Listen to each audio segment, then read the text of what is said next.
एक समय की बात है, ओडिशा के मध्य में गंजाम जिले की हरी भरी पहाड़ियों के बीच मां तारा तारिणी को समर्पित एक भव्य मंदिर था। एक पहाड़ी के ऊपर स्थित यह पवित्र मंदिर न केवल पूजा स्थल था, बल्कि गहरी आस्था और शाश्वत भक्ति का प्रतीक भी था। मां तारा तारिणी की कथा सदियों पुरानी है, उस समय जब यह क्षेत्र रहस्यवाद और लोक कथाओं में डूबा हुआ था। ऐसा कहा जाता है कि दो दिव्य बहनें मां तारा और मां तारिणी का निवास उसी पहाड़ी पर था जहां आज मंदिर है। इन दिव्य भाई बहनों को भूमि के संरक्षक और संरक्षक के रूप में सम्मानित किया गया था, जो उन लोगों को सांत्वना और आशीर्वाद देते थे जो उनके दिव्य हस्तक्षेप की मांग करते थे। मां तारा तारिणी की कहानी एक सरल लेकिन गहन विश्वास के इर्द गिर्द घूमती है। ऐसा माना जाता था कि यदि आप सच्चे मन से मां तारा तारिणी का आशीर्वाद मांगेंगे तो वह आपकी प्रार्थनाओं का उत्तर देंगी और आपकी मनोकामनाएं पूरी करेंगी। इस विश्वास ने दूर दूर से अनगिनत भक्तों को मंदिर की ओर खींचा, जिससे यह ओडिशा के सबसे प्रतिष्ठित तीर्थ स्थलों में से एक बन गया। मंदिर की यात्रा कमजोर दिल वालों के लिए नहीं थी। पहाड़ी के शिखर पर स्थित मंदिर तक पहुंचने के लिए तीर्थ यात्रियों को लगभग 900 नून नाई सीढ़ियां चढ़नी पड़ती थीं।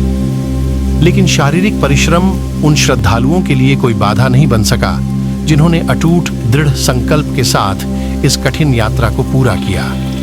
यात्रा जीवन के संघर्षों का एक रूपक प्रतिनिधित्व थी और मंदिर के गर्भगृह तक पहुंचना आध्यात्मिक ज्ञान और आंतरिक शांति की प्राप्ति का प्रतीक था। अपनी विशिष्ट क्लिंग वास्तुकला, जटिल नक्काशी और दीवारों पर सजी जीवंत पेंटिंग के साथ यह मंदिर अपने आप में देखने लायक था।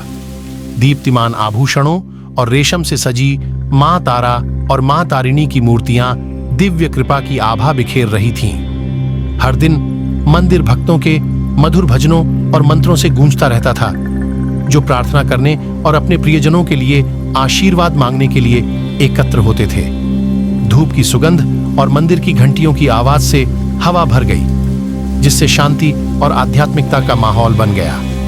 मां तारा तारिणी मंदिर में मनाए जाने वाले त्योहार देखने लायक थे। उनमें से सबसे महत्वपूर्ण चैत्र मेला था, जिसने हजारों भक्तों को आकर्षित किया। यह जुलूसों, सांस्कृतिक प्रदर्शनों और प्रसाद के वितरण द्वारा चिह्नित एक जीवंत उत्सव था, जो लोगों की एकता और दिव्य बहनों के प्रति उनकी भक्ति का प्रतीक था। जैसे जैसे समय नदी की तरह बहता गया, मां तारा तारिणी का मंदिर आस्था और भक्ति का एक शाश्वत प्रतीक बनकर खड़ा रहा। यह गंजम और उससे आगे के लोगों के लिए शक्ति और सांत्वना का स्रोत बना रहा, उन्हें याद दिलाया कि जीवन की चुनौतियों का सामना करने में मां तारा तारिणी की दिव्य कृपा हमेशा एक मार्गदर्शक प्रकाश के रूप में चमकती रहेगी। और इसलिए ओडिशा के गंजम जिले के मध्य में मां तारा तारिणी की कहानी जीवित है, जो आस्था, भक्ति और परमात्मा में विश्वास की स्थायी शक्ति की एक कालातीत कहानी है।